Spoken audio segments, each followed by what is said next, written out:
RDS et Balco présente le petit paquet.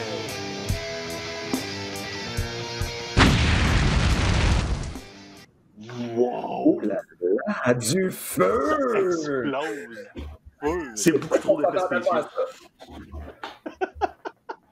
Je suis flabbergasté. Moi aussi. Je pense qu'on arrête l'émission-là. On a déjà piqué. Là, ça ne pourra pas être meilleur que l'explosion au début. Non, on ne pourra pas remonter plus haut que ça. Ouais, terminé. Wow! C'est tout ce que j'ai à dire. Félicitations à l'équipe derrière la console. Hein. Vous travaillez fort. On voit que vous méritez votre salaire. Oui, sauf qu'en même temps, là, je l'entends. Il me parle tout le temps dans les oreilles. Fait que, il met du feu, sauf que là, côté technique, c'est pas ça tant que ça. Là. C'est Alex à la console. On sait que c'est ça. Un gars moins d'expérience, ça paraît. Ça se sent. On essaie d'être flashy, mais des fois, là, c'est pas tout là. Fait que, en tout cas, on va lui donner une chance.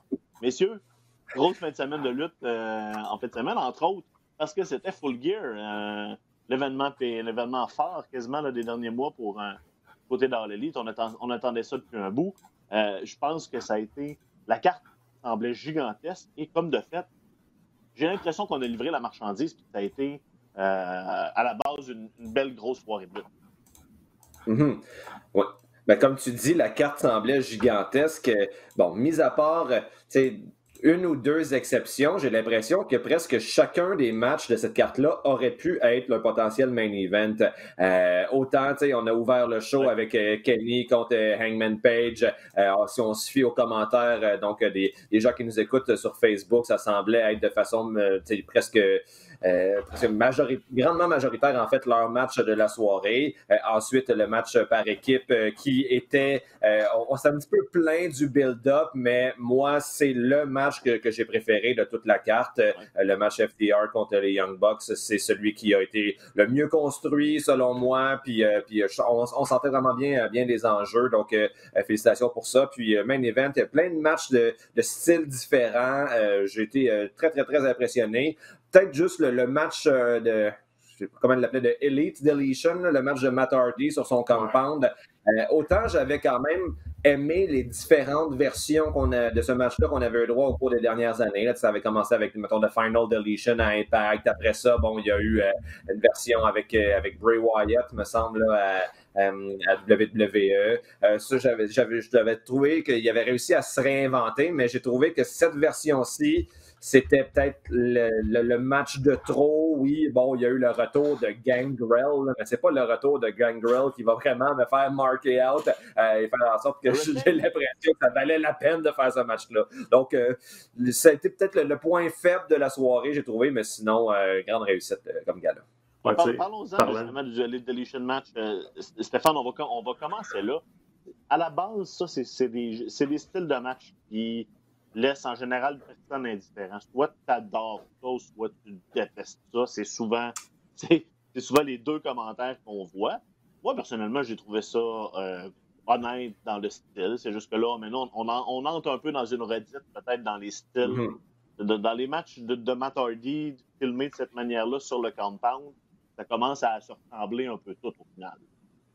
Ouais, puis c'est ce qui arrive. Je pense que ça souffrait aussi du placement. C'était trop loin dans la carte. J'aurais pris ça là, probablement comme deuxième, troisième combat. Parce que là, il était 11h, je pense, quand ça a fini. Je l'écoutais live, Full Gear, c'est rare que je fais ça. Puis j'étais comme fatigué. Là, il restait 2 matchs après, il restait MJF, Jericho, puis le main event. J'étais comme, ouais, ok, c'était une longue demi-heure, le Ultimate Deletion. Donc c'était un petit peu long, puis pas à la bonne place. Sauf que, écoute, ils se sont battus avec des feux d'artifice, ils ont fait des bumps. Le côté nostalgie, si t'étais là, puis que Hurricane Helms, tu trouves ça drôle, puis que tu te souviens de l'implication, c'est drôle. Moi, j'ai eu la situation à expliquer à ma copine pourquoi il y avait un vampire. Bedonnant, dans la cinquantaine. Tu sais, c'est là que tu te rends compte des fois que c'est comme, ouais, faut que j'explique la lutte, puis que moi-même, sans rire, pourquoi il y a un dude qui a des fausses dents, puis qui a l'air d'un camionneur un peu à la retraite qui boit trop. Mais sinon... Ma fille ne comprenait pas Gangrel non plus. Ben non, c'est ça. Puis on s'entend que Gangrel est plus relevant depuis longtemps. Là. C'est ça la beauté. C'est toi, t'es avec ta blonde, t'as pas le choix de te porter. Moi, j'ai pu faire du comme c'est compliqué, laisse faire ça. Concentre-toi sur le reste. Ouais, c'est ça. Mais je pense ce passage-là, si j'ai bien compris, en plus, Matt Hardy a fait un call dans le match de long-term storytelling. Et si j'ai bien compris, donc c'était une histoire qui avait été commencée il y a je sais pas, 20 ans à la WWE entre Gangrel et Hurricane Helms, mais cette histoire-là n'avait jamais trouvé de fin, donc on avait simplement abandonné. Et là, ce match-là venait boucler la boucle en quelque sorte 20 ans plus tard, mais c'est un clin d'œil qui aura été relevé par, je sais pas moi, 25 fans de lutte nostalgiques qui sont des encyclopédies. Mais bon, je pense qu'ils ont fait ça pour se faire rire entre eux plus que pour faire quelque chose de nécessaire. Ça, c'est correct. Je pense qu'on commence à en sentir de plus en plus. Justement, c'est ça. Alors, l'élite, quand on ne veut pas des lutteurs mènent un peu plus la balle, ça permet des fois de faire je ferais la même affaire, probablement. Des fois, on se fait des insides entre nous autres qui vont juste faire rire nous trois, puis les gens qui écoutent le podcast ne vont pas nécessairement comprendre. Et il y en a de plus en plus à l'All Elite. Il ne faut juste pas exagérer que ça devienne juste que ça, mais de temps en temps, saupoudrer, ça peut être intéressant. Comme pour ceux qui se questionnent, parce que d'où c'est que ça sort sur la présentation, sur le North Carolina dans la présentation de Kenny Omega. Mais là, pour ceux qui n'avaient pas compris la référence, on a finalement sorti du garde-robe cette semaine en le disant que c'était une référence à Michael Jordan. Michael Jordan venait de l'Université de North Carolina. Quand il était présenté avant les matchs des Bulls, il y avait un gros « From North Carolina ». Puis là, tu sais, ça... Là, Kenny a comme volé ça. Il vient pas du Caroline du Nord pantoute. Mais non, il Kenny, se considérant le Michael Jordan de la lutte, peut-être avec son nouveau personnage un peu arrogant. Puis arrogant, exactement. Donc, des fois, c'est ça. C'est du petit, les petites épices qui viennent finir la recette. Dans la cuisine, c'est ainsi là. T'es en cuisine, toi? Vas-y, continue. Pour moi, Matt Hardy, tu sais, ça n'enlève rien à personne. Il fait sa petite patente de son côté, ça aide Sammy Guevara, ça lui donne de quoi faire, ça lui donne une occasion de faire des spots. Puis tu sais, il n'y a pas de championnat autour de ça, il n'y a personne qui se fait dépoucher parce que Gangrel arrive puis vient faire un petit coucou comique. Fait honnêtement, c'est du win-win, mais je peux comprendre les gens qui trouvent ça un peu plate. Ça reste quand même pour moi plus intéressant que le match de v'là un mois quand Matt Hardy devient une personne sérieuse et moi j'ai zéro intérêt envers un Matt Hardy version whatever X.0 là, comment ils sont rendus là. Non, c'était pas hier. C'est ça, la gimmick de Broken Matt, à la limite ça fonctionne, ça lui a permis de se réinventer, mais j'ai zéro intérêt dans lui comme personne là, puis avec sa famille, tout zéro pin barre. Ouais, effectivement. That's it. Match initial, on en a parlé.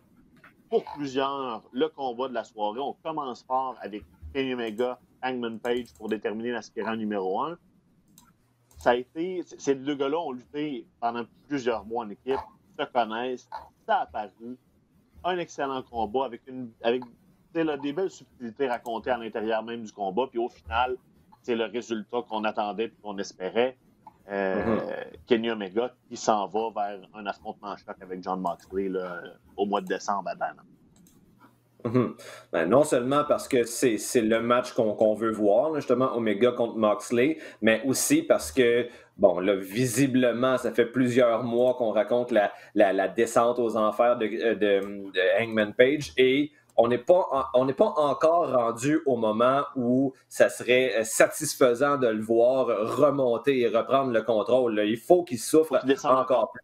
Encore une fois, je pense que c'était dans les commentaires sur Facebook, quelqu'un faisait le parallèle avec Jesse Pinkman dans Breaking Bad, puis donc ce qui fait en sorte que on développe autant d'empathie pour Jesse, c'est parce que au début c'est un petit bum, mais genre, il souffre tellement, puis c'est quelque chose qui est comme la base de la lutte, là, pour qu'un babyface génère de la sympathie, ben, il faut le voir souffrir, et là on y va vraiment à fond dans cette direction-là avec Hangman Page. Donc j'espère qu'on va encore avoir plusieurs mois, un bon 6 mois même de descente aux enfers. Il est capable d'aller plus bas que ça.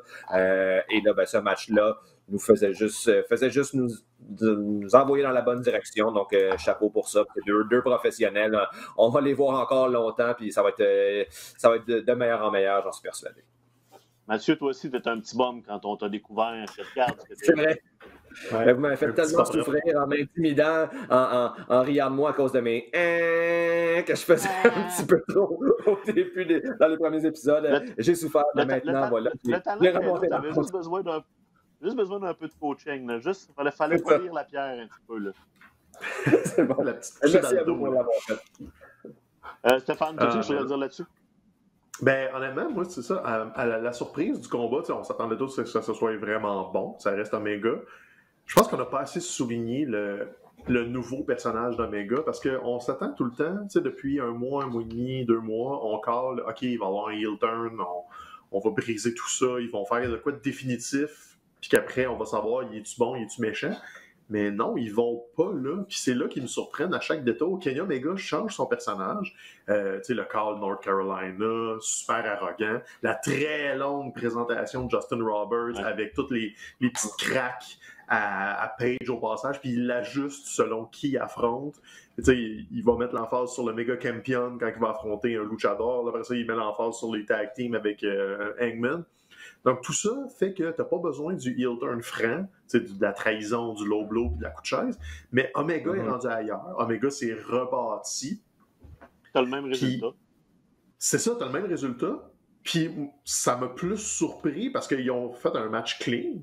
Le finish était sans équivoque. C'était One Wing Angel, merci, bonsoir. Il n'y a pas eu de counter. Il l'a essayé une fois, il l'a eu, that's it. C'était pas le 6e One Wing Angel. Non, c'est ça. Puis il peut dire, je t'ai eu, that's it, merci, bonsoir, c'est moi le meilleur des deux. Et j'aime mieux ça comme ça. Tu pars la soirée avec un high de même. Puis là tu sais, Full Gear est probablement leur 2e pay-per-view en importance. Là, tu vas revenir en 2021, il faut que tu fasses Moxley Omega quelque part.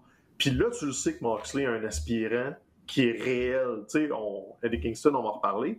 Mais c'est ce qu'on appelle les aspirants, un peu de transition en attendant une vraie rivalité. Mais là, t'as Omega qui arrive.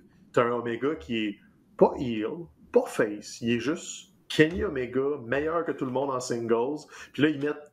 C'est là qu'on se rend compte aussi, tu sais, la gimmick des fiches, au début, on était « on va se tanner, ça va servir à rien ». Sauf que quand ils en ont besoin, ils le ramènent subtilement. Puis là, Kenny Omega, la meilleure fiche cumulative, là, tu sais, t'es capable à peu près ça d'utiliser cet aspect sportif-là. Puis là, de te dire « Hey, t'as un lutteur dans ta compagnie, que ça fait 2 ans, qu'à peu près personne ne le bat jamais. » Et tu compiles les chiffres, puis là, il dit c'est moi qui vais être le prochain champion du monde. Tu peux pas après ça dire que c'est un flou puis que c'est pas pensé à long terme. Fait que tout ça ajoute du poids, plus évidemment de la façon que lui-même se book puis l'intelligence qu'il y a là-dedans. Donc, tu sais, Full Gear a eu la beauté que c'est un des rares événements que j'ai commandé, j'ai écouté live. Puis j'ai pas pesé sur pause, je me suis pas levé, j'ai pas fait d'autres choses en même temps, j'étais pas en train de gamer. J'ai vraiment regardé Full Gear d'un bout à l'autre. Puis c'est grâce à ces outils de storytelling-là qu'ils ont. Puis Omega Page était le meilleur exemple parce que ça fait des mois et des mois qu'ils nous donnent des chapitres, une petite tension par-ci, une petite chicane par-là, sans jamais dire « OK, c'est là qu'on fait la cassure, lui est méchant, lui est gentil ». Non. C'est une histoire organique, c'est des humains. Le Page, il va être down, Omega va être up, mais ils sont pas encore un contre l'autre. Ils peuvent encore s'aider, comme ils peuvent se nuire. Puis, c'est rare. Il y a une relation de compétiteur et non pas d'ennemi. C'est ça qui est bien. C'est ça.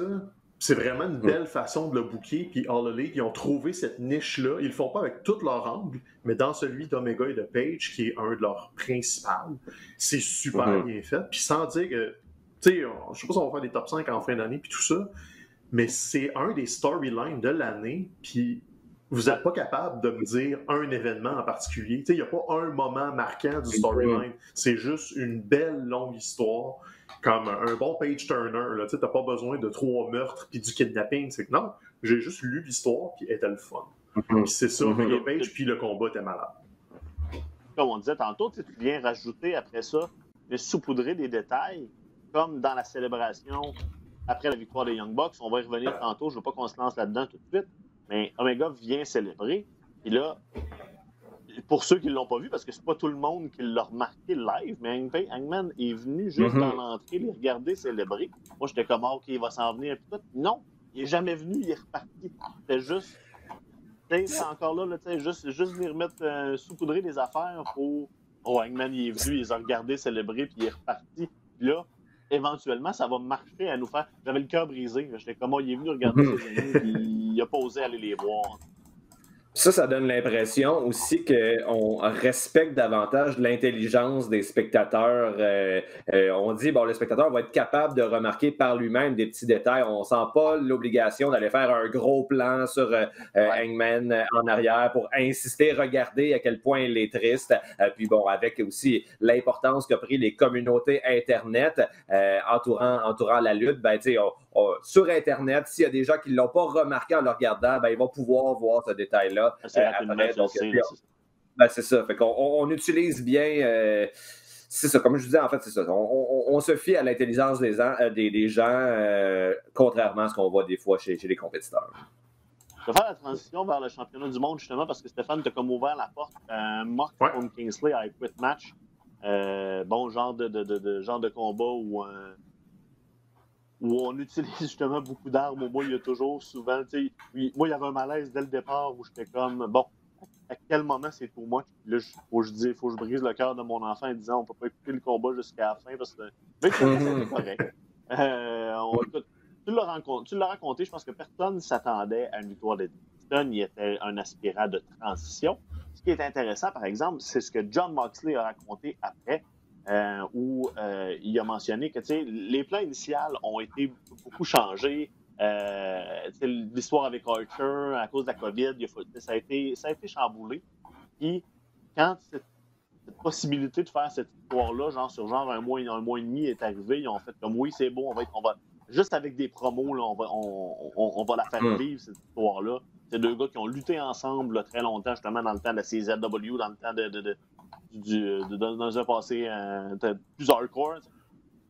Et au final, ça a payé, ça a donné 2 bons combats, celui-là et le précédent. Et ça élève Eddie Kingston comme joueur plus majeur. Ça continue d'établir Mock comme le champion qui présentement est dur à battre. Et je pense que ça a été un excellent combat dans ce cas-ci, dans de la violence. Eddie Kingston, comme vous, je m'attendais aucunement à le voir gagner, mais il s'impose de plus en plus comme une de mes découvertes de l'année. C'est ça, on sait que c'est un lutteur qui est dans le circuit indépendant depuis longtemps, mais moi, avant, il y a 6 mois à peu près, avant, mettons, la bataille royale là, qui a eu lieu dans un pay-per-view, là, je pense que c'était le dernier pay-per-view de AEW ou l'autre d'avant, en tout cas. Puis lui, il était genre l'avant-dernier à sortir. Le dernier à sortir.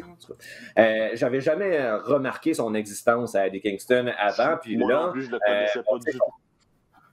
C'est sûr que son style dans le ring, plus brawler, avec son look, il se distingue pas vraiment, mais moi, c'est vraiment la qualité de ses promos là, qui m'a jeté sur le cul, puis qui autant m'a fait développer de l'empathie pour lui, mais autant il est bon pour nous faire l'haïr également. Donc, on voit qu'il maîtrise vraiment ça. Puis, on dirait que plus je le voyais, plus je me voyais forcé d'établir une espèce de parallèle avec qu'est-ce que Kevin Owens peut être. Parce que, physiquement, c'est pas un lutteur qui, justement, qui se démarque. Là. C'est pas le body type là, qu'on pourrait dire. Mais par la qualité de son jeu, par son expérience, il est capable vraiment de transformer n'importe quoi en programme de qualité. Donc, vraiment, bravo. Et je ne sais pas si vous aviez déjà vu ça auparavant dans un match style hardcore comme ça, mais un spot de peroxyde, moi, c'est quelque chose qui m'a quand même surpris. C'était peut-être de l'eau là, qu'il y avait dans la bouteille, là, mais quand même, quand il a versé le peroxyde sur le dos de Moxley, j'ai vraiment... tous les muscles de mon visage se sont crispés. J'étais comme, oh non, du peroxyde! Je me rappelais ma jeunesse quand je pognais des bêches en bicycle, puis que ma mère me mettait du peroxyde sur ses genoux après, là, à quel point j'haïssais la vie. Alors, bravo, c'était de la violence inventive. Comment oses-tu insinuer que c'était pas de l'alcool pour vrai? Je sais pas. Je lance ça comme ça. C'est vous qui me rendez cynique. J'allais dire, je sais que tu es occupé à scroller sur Internet, là, mais dis ce que tu penses du combat. Je multitask, que je fais des recherches en même temps. Mais non, c'est ça, c'est qui arrive. On t'entend rechercher. Ah non, je suis un recherchiste d'exception. Mais tu sais, c'est ça qui arrive, c'est que les brawls comme ça, je suis un peu blasé. J'en ai vu, mais une fois de temps en temps, ça le fait. Puis c'est Kingston, le MVP de ça. Moxley est un peu sur le pilote automatique depuis 2-3 mois, puis c'est correct. C'est lui le champion, là, c'est rendu le longest reigning champ, puis il y a comme plus d'aspirants. Eddie Kingston, je ne sais pas si vous avez vu la promo d'après Full Gear qu'ils ont mis sur leurs médias sociaux avant Dynamite. Là, je pense qu'ils ont posté ça dimanche ou lundi, où tu as juste un Kingston dans les vestiaires qui admet qu'il a quitté, qui est déprimé, puis tu sais, qui fait juste rajouter des nuances, genre j'ai fait ce que j'avais à faire, je vais être champion, je m'excuse, mais je vais continuer. Tu sais, le gars est juste full on. Parce que lui aussi, c'est pas. Il est pas juste méchant pour être méchant, c'est comme non, je fais ce qui est nécessaire pour mettre de la bouffe sur la table de ma famille. Puis tu sais, ils vont jouer cette carte-là avec Dynamite qu'on va parler tantôt. Tu sais, Kingston et pas juste une balloune qu'ils ont soufflé pour après ça l'enlever parce qu'ils n'ont plus de besoin. Lui, il a juste pris cette balle-là. Et tu sais, OK, c'était hardcore. Il y avait une couple de trucs inventifs, le spot de peroxyde, l'étranglement avec le barbelé. Regarde, faut le faire, ça fait le job, c'est cool. C'était un petit peu long. Mais, tu sais, c'est aussi ça, All Elite, c'est que tu peux donner plusieurs saveurs. Eddie Kingston est une saveur. Et là, ce qui arrive, c'est que oui, il a perdu 2 combats contre Moxley. C'est pas ton champion du monde. Mais moi, après ça, je veux savoir ce qu'il va faire Eddie Kingston avec sa famille, puis où c'est que sa vengeance s'en va. Moxley avait à peu près rien à gagner dans ce combat-là, à part juste continuer d'être le champion puis d'aller vers l'avant. Mais là, ce que tu as fait, c'est que tu as pris Kingston, tu l'as amené, tu l'as surélevé sur un petit plateau à lui, et autour de lui gravite toute son family, qui est 4 lutteurs, plus toutes les rivalités qu'il va avoir autour. C'est juste du win-win. Fait que si ça prend un combat hardcore, parce que c'est là-dedans que les deux sont à l'aise, puis que c'est ça qu'ils sentaient qu'ils pouvaient nous livrer, fine. Ils le font à la New Japan aussi. Tu sais, j'ai l'air de jamais critiquer la New Japan. Mais quand Minoru Suzuki donne des coups de poing à Jon Moxley pendant 25 minutes dans les estrades, puis que c'est juste ça, ça reste du brawl, ça reste hardcore, mais ça ajoute au spectacle. Fait ouais, tu sais, Frank a le malaise parce que là, sa fille l'écoute, il faut qu'il paye ses pauses, puis c'est plus familial. Puis le Seven Stars c'est ça. Si tu diffuses ça à la télé, tu as probablement un enjeu aussi parce que c'est beaucoup de sang. Mais All Elite ne se gêne pas de le faire parce que les gars, ils ont grandi avec la lutte des années 80, de la NWA puis tout ça. Puis une fois de temps en temps, un règlement de compte de Dusty Rhodes, ben c'était ça. Ils finissaient à saigner comme un porc. Puis c'est le même qui réglait le compte des vrais mâles, là, tu sais. Regarde, c'est du passé, c'est autre chose. Une fois de temps en temps. J'ai commencé à rattraper mon retard, c'est Dark Side of the Ring. Là. Ah, OK. Puis, dans le temps de King Kong Bundy, il y en avait du temps aussi. Quand tu vois la tête d'Abdullah là, qui est rayée de manière permanente, là, tu fais comme ils en ont pris de la couleur. T'as-tu reparti du début ou... Ouais. Ou t'en skip et tu... Non, c'est vraiment bon. Ouais, ça vaut vraiment la peine. On va... le futur d'Eddie Kingston, on va revenir dans pas long parce que Dynamite nous a donné un gros beat là-dessus. Là, je veux qu'on se concentre sur le futur de Jon Moxley. Le prochain pay-per-view de la All Elite est prévu, si je ne me trompe pas, pour février, là, en termes de pay-per-view officiel. On aurait cru que, bon, c'est là, on va étirer la sauce pour Omega et Mox. Mais non, là, finalement, on l'annonce le 2 décembre à Dynamite. On décide d'en faire un combat TV parce que là, Tony Khan veut partir, apparemment, à partir de décembre, là, veut partir l'année en force. Il veut amener le show Dynamite, continuer d'élever la barre. Donc là, cet affrontement-là, le deuxième entre les deux lutteurs depuis, il s'était affronté l'an dernier... dans un combat vraiment assez controversé, là, très, très, très hardcore. Là, c'est le gros match qu'on attend, l'aspirant qu'on pense qu'il peut réellement enlever la belt à Mox. Là, ça va être à la télé. On est-tu pour ça? Je suis pas nécessairement contre. Peut-être qu'il n'y a pas nécessairement l'ambition de raconter une longue histoire pour mener à ce combat-là. Peut-être qu'ils ont l'impression que Moxley a fait le tour comme champion. Stéphane disait justement qu'il était un peu sur le pilote automatique. Peut-être que ça l'aiderait justement à se réinventer s'il perdait ce championnat-là. Mais même moi, j'avoue que des matchs comme ça à la télé, ça me dérange pas vraiment, surtout si le pay-per-view est dans aussi longtemps. Moi, je suis pour parce que ça leur ouvre des portes. Là, ce qui arrive avec Tony Khan et la All Elite, là, c'est le fun, il n'y a pas de sport. Le mercredi soir, c'est à eux autres. Ils peuvent monopoliser la télé. Les codes d'écoute ne sont pas vraiment plus fortes, mais ils n'ont pas de compétition. Là, la NBA s'en vient. Le hockey ne fait pas bouger l'aiguille aux États-Unis, mais il revient quand même. Mais sauf que le mercredi soir, en mi-décembre, il y a de la NBA contre la All Elite, souvent, et sur le même réseau. Donc là, Tony Khan, lui, ce qu'il veut... Ça va-tu être reparti? Quand est-ce que la NBA qui sont supposés... Le plan, là, c'est 22 décembre-ish. Fait que, tu sais, c'est pas au début décembre, mais je pense qu'il veut comme prendre le lead avec tout ça, puis essayer d'avoir des grosses semaines de code d'écoute pour quand la NBA va revenir, avoir son air d'aller, puis donner un coup à la NXT. Mais ce que ça te permet de faire aussi, c'est que là, à la télé, comme je disais, avec les fiches, avec le long-term storytelling de All Elite, ils ont déjà instauré que les matchs à la télé, ils ont des limites de temps. Ils ont des trucs du genre... Là, je m'en allais. Kenny Omega, il a fait sa carrière avec des matchs nuls d'une heure au Japon. Moi, je ne serais pas surpris qu'il sorte de son chapeau un time limit draw à la télé d'une demi-heure. Hey, il va falloir remettre ça les chums. Il n'y a pas eu de gagnant. Tous les championnats, les main events à Dynamite sont annoncés comme étant 30-minute time limit or TV time remain. Fait que là, on va le savoir à l'heure que le combat va partir. Si l'heure commence après, mettons, 1 heure, ils se disent, on lui donne du temps, là, tu n'as pas le choix de donner un gagnant et une résolution. Je pense qu'il faut s'attendre à ce que le combat commence à F20, à F30, et qu'on n'ait pas que dans le fond, le 2 décembre va pas être la fin, ça va être le début. Ça va être le début de l'histoire entre les deux. Puis là, du 2 décembre vers un affrontement 2 ou 3 éventuel, on va se mettre à builder. Puis justement, si tu veux des codes d'écoute, ben, de te mettre à runner une histoire entre Mox et Omega à la télé à toutes les semaines.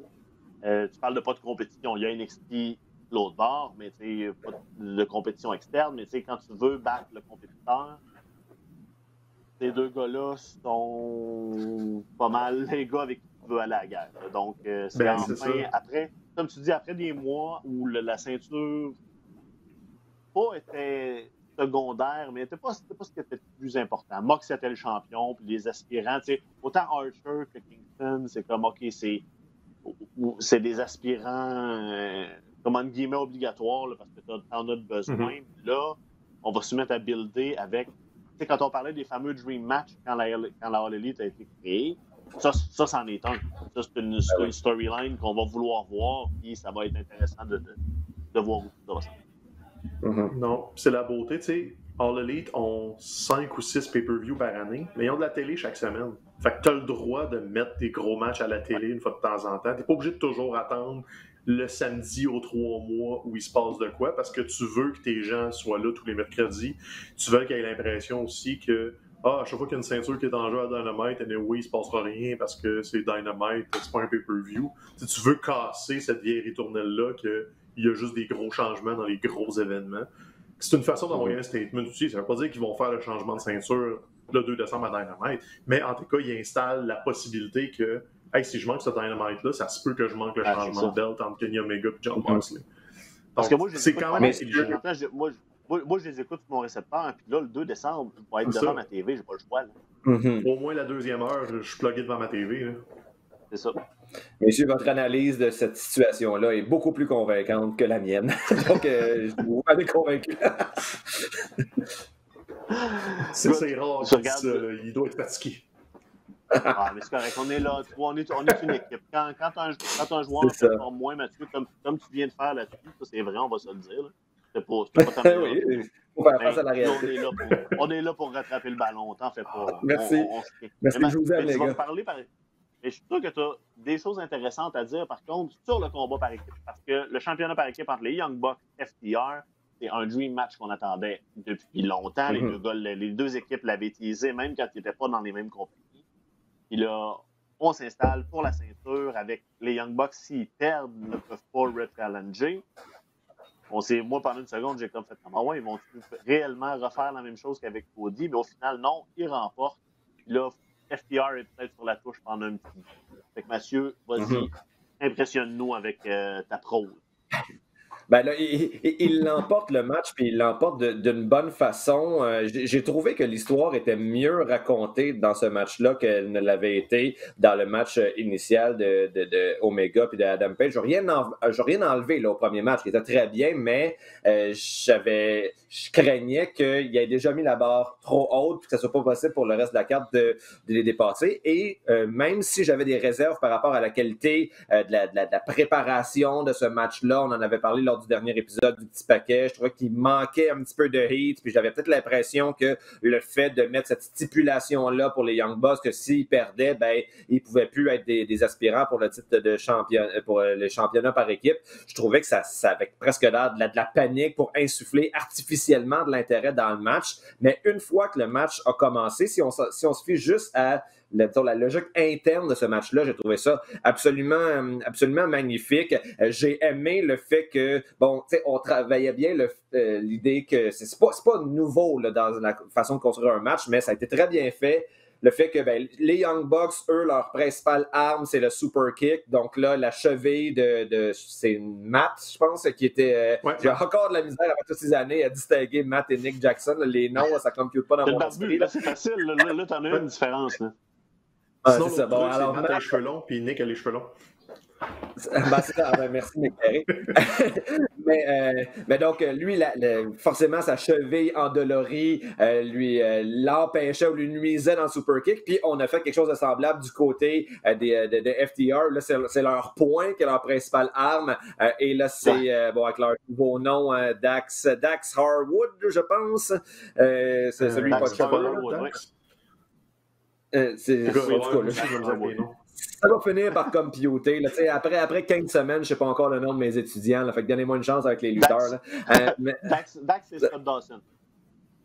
Dax, c'est ça. Donc, lui qui se pète le poing assez tôt dans le match, même son poing va saigner, puis même des spots, la cheville contre le poing, puis il y a ça qui était bien fait, mais aussi, qu'est-ce que j'ai trouvé intéressant, c'est que il nous avait vendu un peu ce match-là depuis quelques années comme étant le match tag team ultime, l'aboutissement, l'évolution de toutes ces années de tag team, décennie après décennie, et il y a eu plein, justement, de prises mythiques des plus grandes équipes de l'histoire de la lutte qui ont été intégrées de façon même organique dans ce match-là. Autant le 3D que des spots des frères Steiner, il y avait le Twist of Fate avec le Swanton, etc. Donc, c'était pour montrer que nous sommes conscients de toute l'histoire qui précède dans le tag team wrestling et nous représentons ce qui, la somme de cette évolution-là. Donc ça, j'ai trouvé ça merveilleux. Et aussi, la façon que ça a été gagné avec, si c'est pas Dax Harwood, c'est quoi? C'est Cash Wheeler, le nom de l'autre, qui finalement, peut-être par arrogance, parce qu'il pense que les choses sont gagnées, va dévier de la ligne directrice de leur équipe qui s'en tiennent à du brawling, essentiellement des points. Il va faire un 450 splash qui était en plus parfaitement exécuté. Moi, ça m'a impressionné à quel point il était capable de faire des spots comme ça, mais étant donné qu'il dévie de la ligne directrice de son équipe, c'est ce qui va le mener à sa perte. Donc, ça réinventait rien, je trouve, ce match-là, mais j'ai trouvé parfaitement exécuté. Puis moi, ils m'ont tenu au bout de mon siège tout le long le long du match. En plus, je pense que c'était le plus long match de toute la soirée. Après moi, il doit avoir dépassé mais il n'y a pas eu de moment mort dans ce match-là. Donc vraiment, bravo. C'est peut-être parce que mes attentes étaient plus basses, mais en bout de ligne, moi, c'est mon match de la soirée. Bravo à toi, là, tu viens de te racheter. Alors, non, c'était une clinique de match par équipe. Puis, tu sais, d'ailleurs, comment tu fais pour te blader la main? c'est désagréable. Mais, tu sais, puis tu l'as dit, les callbacks, je suis surpris qu'il n'ait pas sorti le Doomsday Device. Ça aurait été le clin d'œil ultime à la lutte par équipe. Mais, honnêtement, je pense que le seul défaut de ce match-là, c'est que All Elite nous a présenté des meilleurs matchs par équipe dans le passé. C'est juste ça. Parce que sinon, j'ai rien à dire. C'était comme tu as dit, c'était... Tu sais, quand tu fais des jeux de combat à l'arcade, puis qu'à la fin, tu arrives au dernier boss qui sort tous les moves de tout le monde, c'est comme l'ultime dernier combat. Ben, c'est ça qu'on a eu. Les deux ont vraiment donné tout l'arsenal au complet. C'est juste que la division par équipe est tellement forte à All Elite qu'on peut pas dire « Hey, c'est le combat par équipe de l'année ». Ben non, ils en ont fait des meilleurs. C'est un excellent combat par équipe. Puis ils ont le malheur d'être juste dans une division super forte. Et, tu sais, quand c'est juste ça ma critique, je peux juste dire chapeau à tout le monde. Les angles de blessure, par exemple, je suis un peu tanné. J'ai hâte que les Young Bucks sortent de cette béquille-là. Matt Jackson, là, ça fait 4 ans, je pense, qu'il est tout le temps en angle de blessure. Quand c'est pas la jambe, c'est le dos. Tu sais, ça fait je sais pas si c'était dans nos premiers épisodes ou juste quand on jasait de lutte avant de partir le podcast, mais au début de la montée des Young Bucks, quand c'était plus Bullet Club, quand c'était plus isolé ROH, j'avais un peu de misère parce que je trouvais que c'était tout le temps la même chose. Je trouvais qu'ils étaient juste des spot monkeys, pour l'expression en anglais, puis que ça manquait. T'sais, ils l'ont corrigé. C'est beaucoup, beaucoup mieux qu'avant. C'est une excellente équipe. Mais ils ont encore des grosses béquilles. Puis Matt Jackson, qui est blessé, en est une. Ils le font souvent. Puis là, ils sont encore pognés là-dedans, probablement, pour tout le règne par équipe, en essayant de builder up un peu une niche comme le hot tag. Mais j'ai hâte qu'ils se trouvent une autre vitesse à un moment donné. T'sais, assumez-les que vous êtes l'équipe la plus hot en Amérique. Vous n'avez plus besoin d'être les ultimate underdogs. Vous n'êtes pas des underdogs.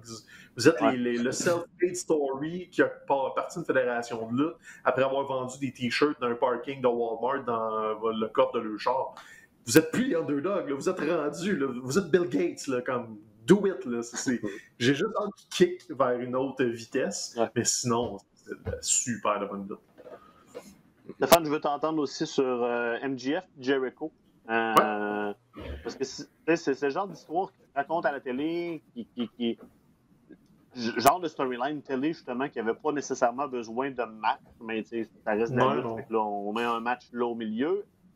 T'es-tu utile, puis as-tu aimé ça? Je pense que j'ai aimé ça pour me cooler off avant le main event.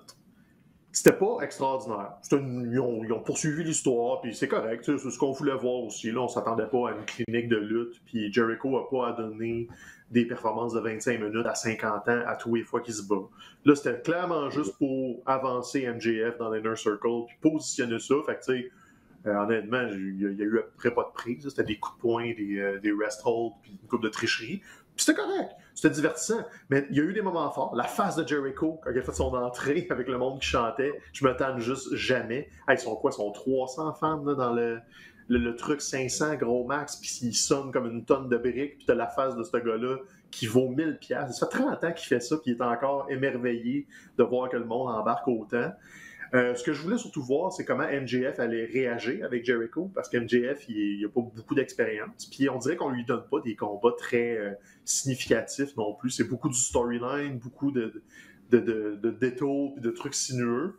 Puis là, ils sont tenus loin de ça. Ils ont dit, garde, on va le raconter direct. MJF va tricher pour gagner, mais ça partira pas de rivalité, ça fera pas un Jericho frustré. C'était plus, mon poulain, il a appris. Sauf que tu installes probablement la tension éventuelle dans l'Inner Circle, parce que là, tu vas avoir une espèce de co-chef, peut-être, avec Jericho, qui va vouloir prendre trop de place au goût de tout le monde. Ça, moi, je pense que ça va me divertir. Puis ça donne une belle place à MJF, lui aussi, sans l'envoyer dans des trucs de championnat, sans nuire à personne. Tu fais juste construire une autre histoire en parallèle. Comme Frank a dit, je me serais peut-être passé du match. Tu aurais pu faire tout ça avec juste du storyline, puis tu te fais affronter MJF contre quelqu'un d'autre. C'était pas nécessaire. Ils ont peut-être brûlé un match, parce que si là, tu joues l'attention dans l'Inner Circle, ça aurait peut-être été plus payant d'avoir MJF Jericho avec une vraie tension, tandis que là, c'était juste un « si tu me bats, tu rentres. C'est pas grave, je suis pas obligé de tout te donner. » peut-être qu'ils vont me surprendre, puis qu'ils vont sortir d'autres choses, puis que l'animosité va kicker in, et là, Jericho va faire « OK, il faut que je te batte pour te sortir du Inner Circle éventuellement, parce que t'es trop un cancer. » Peut-être qu'ils vont jouer ça.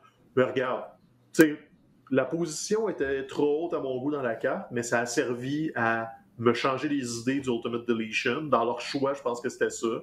Parce que tu peux pas lancer le main event tout de suite après l'Ultimate Deletion. Il faut que tu ramènes ton monde tranquillement, pas vite. Il faut que c'est un beau petit build-up avec du monde populaire, avec Jericho, avec une fin d'histoire qui fit.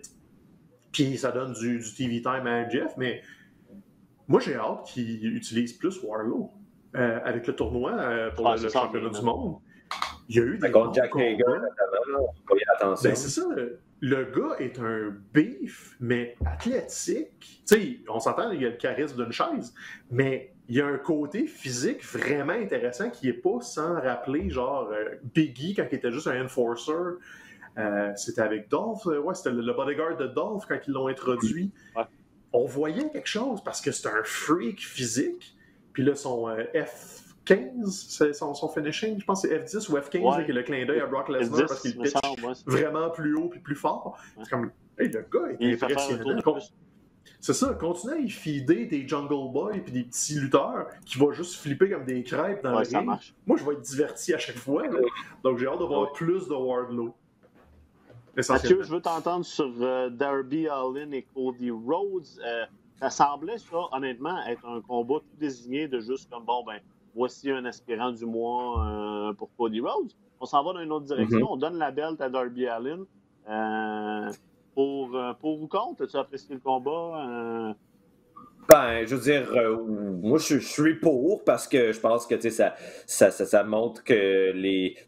On sait, en fait, qui sont derrière les décisions de booking dans cette compagnie-là. Puis là, bon, en plus, là, les Young Bucks sont rendus champions. Kenny Omega est rendu l'aspirant numéro 1. Si t'as Cody qui reste champion TNT, à un moment donné, ils ont l'air de garder toutes les œufs pour eux-mêmes. Si on sait en plus que, bon, Darby Allin, c'est un des principaux protégés de Cody, ben ça semble logique de le mettre dans cette position-là. Bon, c'est juste, j'ai trouvé ça peut-être un petit peu plate qu'on lui laisse pas vraiment vivre son moment de gloire. Il peut célébrer pendant 1 minute et demie, puis après ça, il se fait comme péter à gueule par les deux jocks qui arrivent, là, genre Brian Cage, tout ça, non? Brian Cage. C'est ça, puis l'autre dude. Mais bon, Darby Allin, c'est un lutteur qui me divertit, mais je ne sais pas dans quelle mesure je vais être capable de m'investir derrière lui pendant longtemps. J'ai l'impression que c'est un peu comme le Jeff Hardy nouvelle génération, là, lutteur plus petit que les autres, mais qui a peur de rien, qui va mettre son corps en péril. Je trouvais que ça faisait une belle histoire de le faire gagner, mais le match lui-même, ben, il était correct. J'étais très diverti, mais bon, j'avoue que même là, ça fait quoi, je sais pas, une demi-heure qu'on parle de Full Gear, puis j'avais complètement oublié que ce match-là avait eu lieu. Donc, c'est pour... je veux pas rien enlever à ce match-là, c'est probablement parce qu'il y a eu tellement d'autres matchs de grande qualité qu'ils ont fini par être éclipsés par la qualité générale du show, mais ça aurait peut-être été plus un match de télé, de semaine, plutôt qu'un match de pay-per-view. Peut-être que ça aurait été préférable. Mais bon, bravo à Darby Allin. On a Cassidy qui a battu John Silver dans un match, c'est ça. Ah oui, bon, tant mieux. C'est ça. C'est ça. Et ces deux personnages, deux lutteurs qu'on aime, comme ils ont parce que la seule déception, on avait parlé un peu avant, puis je pense que tout le monde était un peu d'accord. Le match de femmes entre Shida et Nyla Rose, le combat en tant que tel, c'est pas le problème. Le problème, c'est que quand tu leur donnes 5 minutes de build-up à la TV avant le pay-per-view, c'est dur d'arriver là et carry sur cette absence d'histoire qui nous est racontée. Fait que tu regardes le combat, puis c'est comme that's it, parce que tu n'as pas investi dans personne, puis peut-être quelque chose à travailler pour eux autres. Il va falloir peut-être des fois avoir un meilleur build-up du côté des fans, parce que tu ne peux pas juste arriver là, puis vas-y, c'est à ton tour. Ouais. Puis, tu sais, le pire, ce combat-là, tu y rajoutes 5 minutes, puis un build-up intéressant, puis c'est comme ça que tu bâtis ta championne, parce qu'ils nous ont raconté un David contre Goliath, où la championne, finalement, a été dominante physiquement contre une aspirante qui est comme 2 fois plus grosse qu'elle. C'est une belle histoire à raconter, ça, puis ça a déjà été raconté, puis tu peux capitaliser là-dessus, mais cette championne-là, on l'entend pas à la télé, elle n'a pas d'histoire, elle fait juste des petits combats de 5 minutes in and out. Puis, tu sais, le seul storytelling qu'il y avait dans ce combat-là, c'est Vicky Guerrero, que, je vais le dire là on s'en calisse. On est en 2020, Vicky Guerrero, tassez-moi ça là, à la porte, rien. T'as une division féminine avec des lutteuses qui font partie de la relève, qui ont appris, qui veulent, tu sais, à la limite, là, donne-moi plus de Britt Baker. Je suis pas un gros fan de Britt Baker, mais c'est la seule femme de All Elite qui a un semblant de personnage puis d'histoire.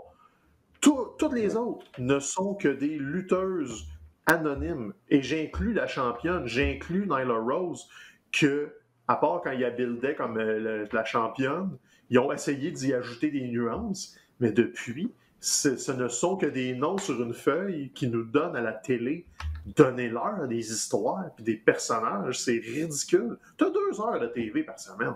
Tu peux le squeezer 15 minutes. T'es pas obligé de mettre juste des combats. Mais quand il y a juste Britt Baker qui a un micro, puis ne serait-ce qu'un personnage, puis on s'entend-tu que Dentiste, c'est pas un personnage très élaboré, là. C'est juste qu'elle a un personnage, contrairement à toutes les autres qui n'ont qu'un nom. Donnez-leur de la couleur, tu sais. L'autre femme qui a un personnage dans tout All Elite, c'est Bonnie, puis Bonnie, elle lutte pas. On est en 92, puis elle est juste là pour être cute avec Butcher and the Blade, parce que c'est la femme de Blade, me semble. C'est ça qui est plate. Puis on le sait que Kenny Omega est ami avec un paquet de ces lutteuses-là, puis que sa volonté, c'est de leur donner de la place. Mais là, de la façon qu'ils bookent leur show, l'argent n'est pas sur la table. Ils font rien de conséquent avec « on va être progressiste, puis on va aller de l'avant ». Non, vous êtes encore ancré dans une vieille façon de booker de la lutte, que c'est les gars qui passent en premier, puis on donne des restants aux femmes. C'est plate. C'est vraiment plate, parce que je voulais m'investir dans ce combat-là, puis je trouvais ça plate. J'étais pas capable d'embarquer. Je les connais pas. J'ai pas de lien affectif. La lutte, c'est ça. C'est un véhicule d'histoire. Puis si tu veux me raconter une histoire, il faut que je sois investi dedans. Sinon, je vais sortir mon téléphone et je vais faire d'autres choses. C'est malheureux, mais c'est ça. Puis je pense qu'avec l'image que la compagnie essaie de projeter depuis le début, on était peut-être en droit de s'attendre à ce qu'il y ait une vision des choses un peu plus progressiste là, au niveau de la lutte féminine. Mais comme tu dis, on n'a pas l'impression de faire des pas en avant, on a l'impression malheureusement de faire des pas en arrière. Au moins, c'est pas juste. Au moins, les femmes ne sont pas juste utilisées comme du eye candy, là, sont traitées comme étant des compétitrices, mais en négligeant le côté histoire, comme tu le mentionnais. Donc. Ah ouais, c'est un petit peu décevant, mais bon, peut-être qu'ils vont redresser le tir au cours des prochaines années. Fait que ça, messieurs, Full Gear, c'était le point 1 sur ma liste. Fait que là, je pense qu'on va pas enchaîner parce qu'on va manquer de temps. Ouais, honnêtement, ça faisait du bien, puis c'était une belle soirée de lutte. On parle de Dynamite, principalement de ce qui s'est passé à la fin. On a eu un main event, on a fait... Ray Phoenix et El Panta 0M 2 déjà. C'est comme OK, c'est. Moi, j'aurais regardé ça pour un pay-per-view parce que c'est quelque chose que je. En tout cas, peu importe. Avec Eddie Kingston en commentaire, qui hypait vraiment Pentagon, puis était comme on semblait vouloir, là, pour moi, Ray Phoenix va peut-être être celui qui va briser du groupe en premier. Mais au final, ce qui fait jaser, c'est le retour de Pac qui vient se mettre dans les pattes d'Eddie Kingston. Donc, tu sais, Eddie Kingston qu'on connaissait pas nécessairement le 6 mois, là, tout d'un coup, on l'a dit, c'est établi, c'est mis sa map, puis c'est lui l'adversaire retour du bâtard. Puis tout un adversaire retour, parce que là, ceux qui se souviennent pas, Pac n'a pas été là depuis la COVID. Il était pogné en Europe, il n'est jamais revenu. Mais juste avant, quelques semaines avant que tout ça s'arrête, Pac était avec les Lucha Bros. Ils formaient une espèce de trio qui commençait. Ils ont commencé une association de super méchants. Et ça a comme, ils n'ont jamais pu la raconter, cette histoire-là. Ça a été freiné. Fait que là, ils réintègrent Pac dans cette histoire-là. Mais là, ce que Frank a dit, c'est ça qu'ils nous ont présenté à Dynamite. Eddie Kingston qui essaye de peut-être rappeler à tout le monde que Panta, c'est son meilleur ami, qui n'a pas besoin de Ray Phoenix, qui est meilleur que lui, qui peut juste être on his own, puis le séparer du groupe. Mais là, la rumeur qui commence à pointer aussi, c'est que ça serait une façon de sortir les Lucha Bros de la famille de Kingston parce que tu te retrouverais dans le choix. Penta va-tu choisir son meilleur chum ou son frère? Puis là, tu vas arriver à cette espèce de croisée des chemins-là où Penta va devoir faire un choix. Et s'il va du côté de Kingston, ben, tu isoles Rey Fénix puis tu as peut-être un babyface. Ou s'il choisit son frère, ben là, tu as les Lucha Bros qui deviennent des babyface pour affronter Kingston, Butcher and the Blade avec Pac. Donc, tout ça, tu ramènes le bâtard qui était un super heel. Puis là, il n'est plus forcément un heel, il est juste entre les deux parce que le monde allait être content de le revoir. Ça fait 6 mois qu'il n'est pas là. Puis il est intense comme ça n'a pas de bon sens. On dirait qu'il se shoot du Crystal Meth dans les yeux avant de commencer ses promos. C'est l'enfer. Puis j'étais super content de le revoir. Tu sais, encore là, c'est du bon storytelling. Je ne sais même pas qui est bon et qui est méchant dans cette histoire-là, mais tout le monde a des pions sur l'échiquier, des motivations. Kingston, écoute, j'ai regardé le combat justement pour entendre Kingston aux commentaires. Le gars est une machine. Il a tout le temps de quoi dire, c'est tout le temps pertinent. Il fait des callbacks d'histoire. Il a trouvé le moyen de rendre hommage à Tracy Smothers qui est décédé, je crois, la semaine dernière. Tout. Puis c'est, probablement qu'il s'est fait dire, OK, c'est là qu'il faut que tu ailles avec le scénario, essaye de booster Penta, mais tu as 3-4 points à mettre. Mais il faut que tu fasses une demi-heure de commentaires, de télé, de storytelling, une promo après, tes lives. Le gars est une machine. Puis ça, on parle même pas de la lutte entre Penta et Phoenix. Allez voir ça n'a pas de maudit bon sens. Ils se sont arrachés le masque. Tu as eu des packages par driver sur le bord du ring. Les gars, ils se connaissent, évidemment. Puis, je veux longtemps, je le dis, Penta, c'est un de mes prefs. Là. Si je prendrais du Penta chaque semaine, il n'y a pas de maudit bon sens à quel point il est bon. Puis Phoenix aussi. C'est juste que moi, j'aime plus Penta que Phoenix, mais les deux sont excellents. Puis cette histoire-là, j'ai hâte à Dynamite la semaine prochaine. Surtout pour cette histoire-là. Puis c'est pas les Cody, les Page, les Omega, là, c'est vraiment autre chose. Et c'est un truc qu'on n'a pas souvent avec Full Gear. C'est qu'à All Elite, t'as de la misère à construire avec des talents qui sont pas des anciens de la WWE. Puis cette portion-là de leur storytelling, à part Pac, c'est à eux autres. C'est des gars des indies, c'est des grinders qui sont là depuis 15-20 ans, puis que là, finalement, on leur donne une plateforme. Parce que, on l'a pas mentionné avec Darby Allin, mais c'est un truc qu'il a soulevé sur Twitter, puis que j'avais retweeté. Darby Allin est le premier champion solo d'All Elite qui n'est pas sorti de la WWE. Il n'y a eu aucun détenteur de titre en solo, à part lui. Parce que tu as eu Cody, tu as eu Mox, tu as eu Jericho, tu as eu Brody Lee. C'est tous des gars de la East. Fait que Darby est comme leur premier homegrown. Puis c'est là que tu te rends compte aussi que donnez-leur plus de place à homegrown. Puis Tag Team, c'est à peu près la même chose aussi. Là, les Young Bucks l'ont repris, mais tu sais, c'était FTR. Ils ont beaucoup de misère à se sortir des défauts de la WCW, alors que la compagnie a été lancée comme un genre une coop de lutteurs indépendants de on veut notre place, puis on l'a.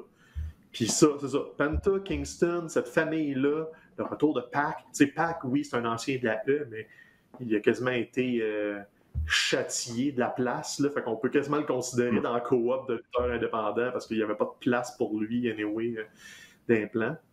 Donc, tu sais, c'est là que ça m'intéresse beaucoup dans Dynamite. Puis je suis content que c'était ça l'histoire principale qui a été racontée cette semaine. Ils ont juste pris un break de Full Gear un peu. C'était plus mollo, les histoires, mais celle-là va être l'espèce de véhicule pour les prochains Dynamite, puis j'ai encore le goût de me syntoniser live la semaine prochaine. Absolument. Ça va être intéressant, très intéressant à suivre, content du retour de Pac, évidemment. On va faire le saut du côté de la NXT. On a manqué Halloween Havoc la semaine dernière. Ça a été un show gimmick bien intéressant. C'est la gimmick de l'Halloween. Ce qui a été... Qu'est-ce que tu veux? C'est l'Halloween, le monde se déguise, ça fait pas. La bonne vieille gimmick. On avait eu exactement. On a eu une surprise avec un changement de titre. Johnny Gargano qui est allé chercher le titre nord-américain. Et là, l'a reperdu cette semaine contre Leon Ruff. Parle-nous de Leon Ruff, Stéphane. Écoute, le gars, on l'a vu un petit peu à NXT. Pour ça que tu cliques depuis le début de l'émission, tu retrouves les ressources pour Leon Ruff. À ce moment-là, que je cherche, c'est qui? Je voulais voir s'il n'y avait pas un passé ailleurs, Leon Ruff, mais non, il était à Evolve il y a 24 ans. Je pense que c'était le gag aussi. Mea culpa, j'écoute moins NXT depuis que c'est décalé le jeudi. Souvent, je vois les résultats, j'ai comme moins envie de le regarder parce que je suis tout spoilé. Fait que Mea culpa, j'ai pas vu de combat de Leon Ruff. Je sais qu'il est là, puis que des fois, il est en début de show parce qu'ils ont 2 heures à faire, puis qu'il venait perdre des matchs. Puis c'était ça le gag, le Gargano utilise sa roulette pour trouver un aspirant, puis j'ai mon petit jobber qui est placé là, ça va être facile. C'est du bon heel work. Belle courbe, écoute. On veut tenir Gargano loin d'une ceinture. On y en a juste donné une petite fraction de seconde, puis on continue à construire l'espèce de malédiction de Gargano qui n'est pas capable de défendre des ceintures. Il va sûrement la reprendre, j'imagine. C'est vraiment juste pour le gag, puis le frustrer encore plus. Puis aussi, c'est l'élément de surprise. NXT a le même enjeu que All Elite. Ils veulent que les gens aux States viennent. Puis eux sont sur le câble, en plus, ils sont pas sur un gros réseau comme TNT. Fait qu'ils veulent vraiment que les gens fassent l'effort de syntoniser la chaîne pour aller écouter NXT. Puis c'est une façon de le faire. Leon Ruff gagne un championnat, c'est quoi? Je vais vous ressortir une référence louche du milieu des années 90. On l'avait fait à la WWE avec Barry Horowitz, qui était un jobber dans le temps, là, que c'était tout le temps les vedettes contre le jobber à la télé, puis le jobber se faisait clencher en 6 minutes, puis c'était ça. À un moment donné, ils se sont dit « Hey, on va en faire gagner un ». C'était Barry Horowitz, qui est devenu une gimmick. À un moment donné, puis il gagnait ses combats, c'était contre les Body Donnas, si ma mémoire est bonne, de l'ancienne équipe de Bob Holly, avec Sonny, puis tout ça. Puis le gars, tout ce qu'il faisait, c'est s'applaudir dans le dos. Il s'applaudissait dans le dos. Tout le monde a embarqué là-dedans. Il y avait des t-shirts avec une paume de main dans le dos. Et Barry Horowitz, ça faisait genre 10 ans que tout ce qu'il faisait, c'était perdre contre les macho men de sa monde pour donner un 5 minutes de TV aux grosses vedettes. Puis, ça prend des fois des petites histoires surprenantes comme ça. On s'entend de Leon Ruff. Je sais pas c'est qui. Je saurais probablement jamais c'est qui. Mais ça donne de quoi faire à Gargano. Damien Priest reste pas trop loin. Il est venu célébrer avec. Puis ça build aussi. Puis surtout, ça te permet de parler d'Horowitz. Je sais même pas ces affaires-là, mais j'ai toute cette information-là de prix là-dedans. Puis une fois de temps en temps, ça sort. C'est une jeunesse. Ça m'a rappelé... Ça m'a rappelé, c'est pas la même dynamique d'un jobber qui bat quelqu'un pour devenir champion, mais comme tu disais, ça ravive l'espèce de sentiment qu'on a que n'importe quoi peut se passer en regardant NXT à la télé et pas juste pendant leur gala. On se souviendra que qu'est-ce qu'il avait fait il y a une couple d'années, c'est qu'il avait donné le championnat principal à Samoa Joe contre Finn Balor dans un house show de NXT. Fait que là, c'est un petit peu le même genre de dynamique. On va rappeler aux gens que ça vaut non seulement la peine d'écouter les pay-per-views, non seulement la peine d'écouter les émissions hebdomadaires, mais aussi de venir dans les shows sur la route parce que, n'importe quoi peut se passer. Donc, c'est quand même intelligent. Puis c'est intelligent de le faire pas si souvent non plus. Là. Ça faisait, je sais pas, moins 5 ans, à vrai, qu'on n'avait pas vu quelque chose de semblable. Donc félicitations. Puis, tu sais, c'est le fun de voir. Tu sais, probablement que lui, le Leon Ruff, là, tu sais, s'attendait pas ce matin-là à devenir champion nord-américain de NXT. Fait que, tu sais, quand tu vois des histoires comme ça, je peux pas faire autrement que penser à l'humain derrière qui doit faire comme qu'est-ce qui se passe dans ma vie présentement, là. Donc, bravo à lui. Voulez-vous une autre référence avec du monde que vous connaissez? Dans la même époque, toujours en 94-95-ish, c'est de même que Sean Waltman a été construit à la WWF de l'époque, avec sa gimmick du 2-3 Kid qui avait battu Razor Ramon par surprise à Raw, puis après ça, c'est devenu A Thing, le 1-2-3 Kid, le monde aimait ça, puis c'est devenu une vraie gimmick éventuellement. Mais c'est ça, c'est de même que tu racontes des histoires, tu investis dans ça. Moi, ce que je retiens, par exemple, c'est que là, Mathieu a parlé de shows sur la route. Là, je suis... Ah oui, hein, c'est ça rendu nostalgique. Ouais. On peut plus aller voir. Bon, messieurs, on va flipper du bord de la I. Survivor Series en vient.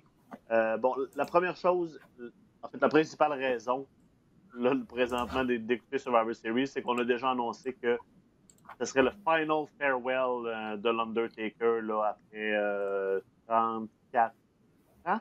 34? 35 le chiffre, ça? Non, c'est ça fait... OK. C'est 30 ans de Survivor Series, c'est 90, son premier combat avec Hogan, mais il a lutté un peu avant ça.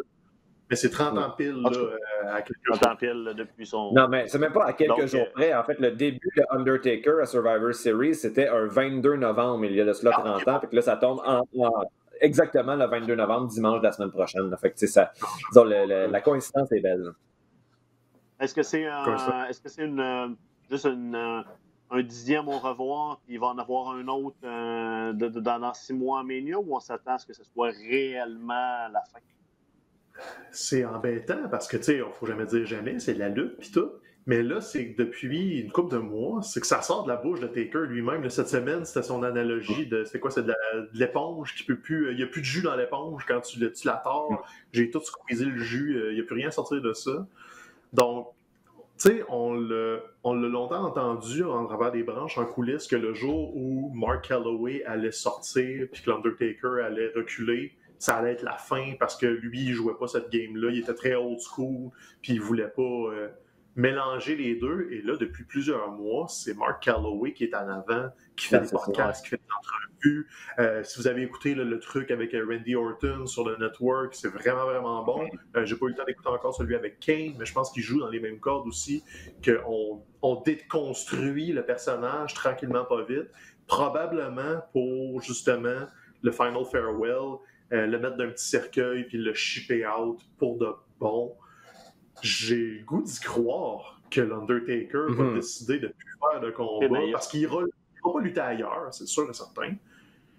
T'sais, il ne fera pas un Ric Flair qu'il y a eu la retraite parfaite puis qu'ils avaient scrappé ça à TNA 6 mois après. Taker va toujours lutter pour Vince. Cette relation-là est trop forte. Est-ce qu'il va relutter fort probablement? Mais j'ai envie d'y croire. J'ai envie de croire que l'Undertaker, le personnage, va mourir au Survivor Series dans 2 semaines. Puis que si on le revoit, ça sera que sporadiquement, ou ce sera Mark Calloway, l'homme, dans un autre rôle. Tu sais, si tu veux vraiment envoyer une courbe au monde, pourquoi Mark Calloway serait pas ton GM à Raw ou ton... tu sais... Cette figure d'autorité-là est plus forte que n'importe quel McMahon. Si tu veux vraiment... Moi, je pense que tu devrais tuer l'Undertaker. Comme le personnage devrait mourir, puis tu pourrais réutiliser Calloway pour faire autre chose avec. Mais regarde, c'est probablement juste un outil de marketing. Ramène Terror Rising. Ah, c'était Triple H, ça? Ah oui, non, c'est vrai, mais Taker, c'était quoi de bord, lui, qui avait... C'était quoi? Oui, dans les années 80 à WCW. Terrorizing, c'était le nom de Triple H. Oui, je me suis mélangé. Il était terrorisé. Quel oui. Mais ouais, j'ai OK. Je suis d'accord avec Stéphane. Deux combats d'élimination, plein de combats. Non-titre entre les champions, là, Lashley a... Allô? Oh, c'est encore gelé du côté de François. Écoute, on prend la balle au fond, là. Champion contre champion, fait que c'est ce que Frank disait, là. Orton contre Reigns, Lashley contre Zayn, New Day contre Street Profits, Asuka contre Sasha Banks. C'est... Je sais pas ce qu'on en pense, Mathieu, mais c'est comme difficile de s'investir là-dedans parce qu'il n'y a pas d'enjeu nulle part. Là. Salut, Frank. Non, exactement. Hey, ça